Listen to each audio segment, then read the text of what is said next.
sont victimes d'un acharnement et d'une intoxication faite ces derniers jours dans les réseaux sociaux. Un montage qui a été fait en montrant effectivement une vidéo qui date de plus de 8 mois, qui retraçait effectivement des problèmes avec les partenaires sociaux au niveau de l'hôpital, mais également qui montrait des outils qui ne marchaient pas et ainsi de suite. Je crois que c'est un montage, ça date de plus de 8 mois et on veut le réactualiser pour effectivement créer cette zizanie ou bien l'amalgame dans la tête des Sénégalais. Je veux certifier ici que tous ces problèmes qui ont été relatés sont dépassés. Aujourd'hui, l'hôpital est dans une autre dynamique et je crois que tout le monde le sait depuis plusieurs mois. Les partenaires sociaux et la direction de l'hôpital sont en parfaite intelligence et travaillent ensemble, discutent ensemble pour trouver les voies et moyens à amener l'hôpital dans un sens de développement. Je crois que ça c'est important à savoir.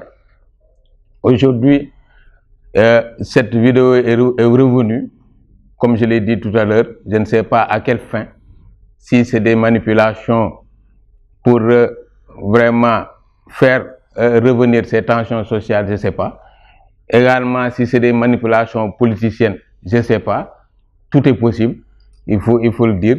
Mais j'avoue que la semaine dernière, vous avez vu, nous avions commencé à montrer les efforts qui sont faits au niveau de l'hôpital, tels qu'au niveau de la radiologie, au niveau de la coopération canadienne qui nous a permis d'avoir un appareil appelé phacoemulsificateur, mais également la coopération luxembourgeoise. Je crois que lorsqu'on a sorti cela, ça a vraiment créé une certaine, je dirais pas jalousie, bon, je sais pas trop, mais ça a créé vraiment cette sortie pour effectivement annihiler les efforts que nous sommes en train de faire.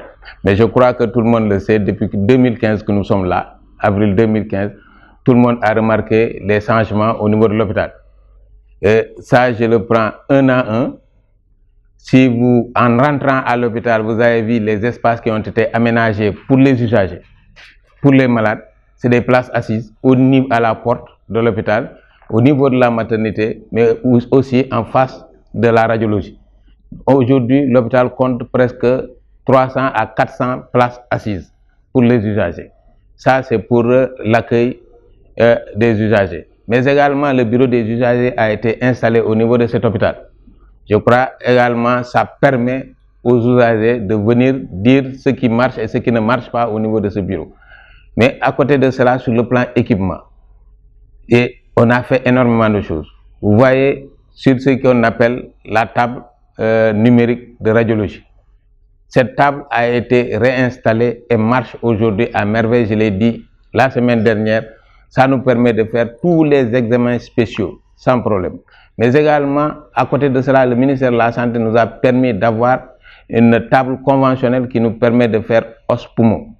Nous avons un scanner à ce niveau, mais également un appareil d'échographie Doppler qui marche à merveille. Donc, sur le plan radio, peut-être aujourd'hui, nous aspirons à avoir ce qu'on appelle l'IRM. Mais pour ce qui est des tables numériques, ce qui est la table conventionnelle, le scanner, l'échographie, l'hôpital en a.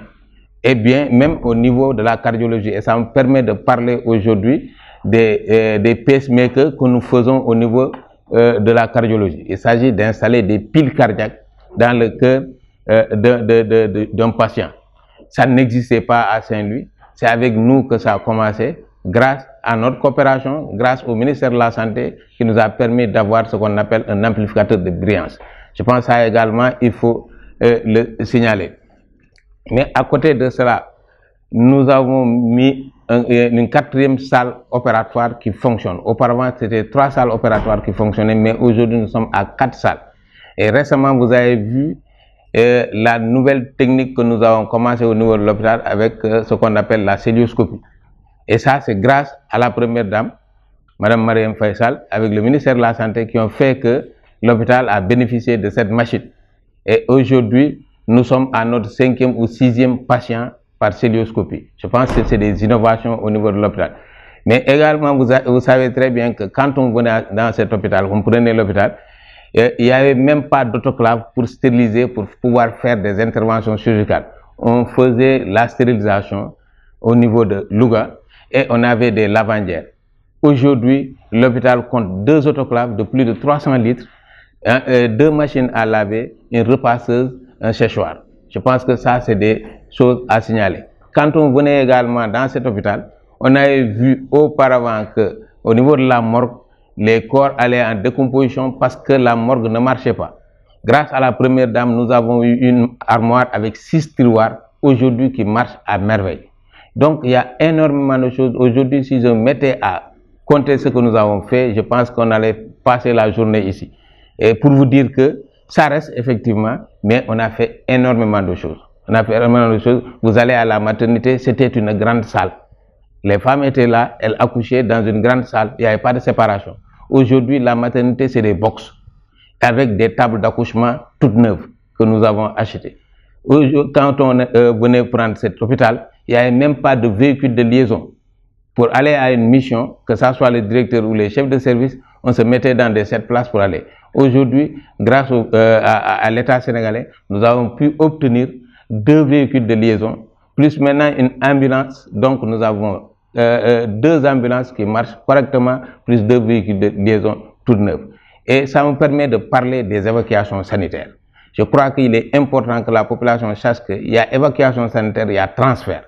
Quand on parle d'évacuation, c'est l'hôpital qui a décidé d'amener le malade dans un autre lieu pour une prise en charge. Là, le malade ne paye rien du tout. C'est l'hôpital qui le prend en charge en mettant du carburant, un chauffeur et l'accompagnateur. Mais quand il s'agit d'un transfert, c'est à la demande du malade. Et là, c'est le malade qui se prend en charge. Donc, il ne faut pas que les gens fassent l'amalgame entre ces 2 types. Et pour ce qui est des ordures, je crois qu'aujourd'hui, nous bénéficions d'un appareil que aucune autre structure ne bénéficie. Il s'agit d'un banaliseur. Le banaliseur, il n'y a que Saint-Louis qui l'a, particulièrement l'hôpital de Saint-Louis. Ça permet de banaliser, comme son nom l'indique, donc transformer les déchets biomédicaux en déchets ordinaires. Et aujourd'hui, l'appareil que nous avons ici, c'est grâce à la mairie et à l'AFD, l'Agence France de Développement et la mairie de Saint-Louis, le ministre Mansour Faye, qui nous a aidé à avoir cette machine qui coûte plus de 100 millions et aujourd'hui peut prendre l'ensemble des déchets biomédicaux de la région, même au-delà.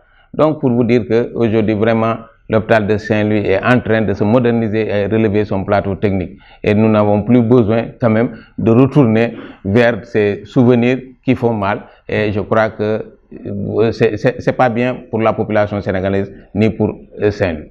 Merci.